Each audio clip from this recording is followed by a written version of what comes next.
So yesterday we made a video about Tony Ferguson, a fighter who is deciding to stay active in the MMA scene despite being well over the age of his prime, right? And there is another fighter that I want to talk about today, and if you guys already read the title, that's Henry Cejudo. The Olympic champion and former two-division UFC title holder has announced that he will not retire from MMA following his recent loss to Merab Dvalishvili at UFC 298, initially considering retirement after the defeat.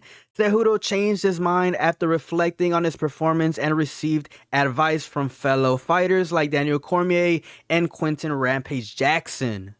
Cejudo admitted feeling disappointed by his performance, particularly with fatigue and the inability to capitalize on opportunities during the fight. However, he acknowledges the caliber of his opponents, recognizing that Merab is a formidable fighter, and reflected on his decision to return to the sport after a 3-year hiatus.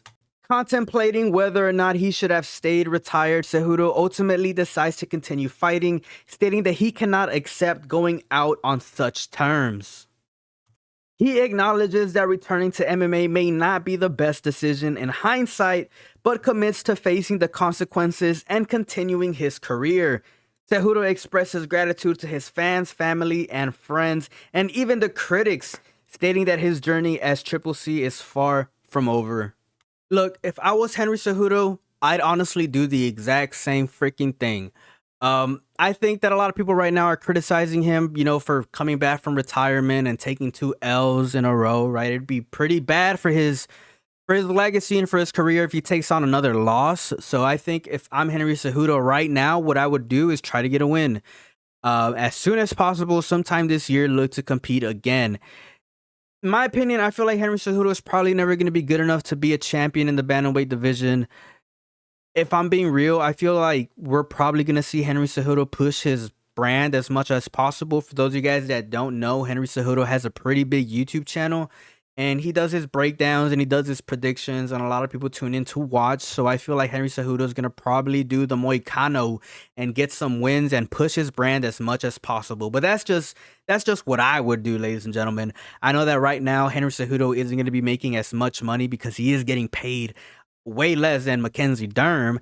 But yeah, I feel like Henry Cejudo is making a pretty all right decision and staying active and, not retiring and not ending his career in a bad note. So kudos to him. Right now, there's a lot of people that are criticizing him, for being a very small bantamweight, thinking that he should move back to flyweight.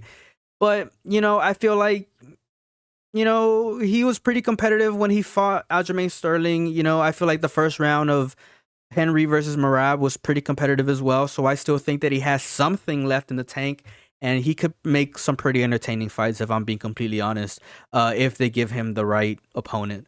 But let me know your thoughts down in the comment section below. As always, it's a pleasure talking to each and every single one of you guys. Peace out and have a good one.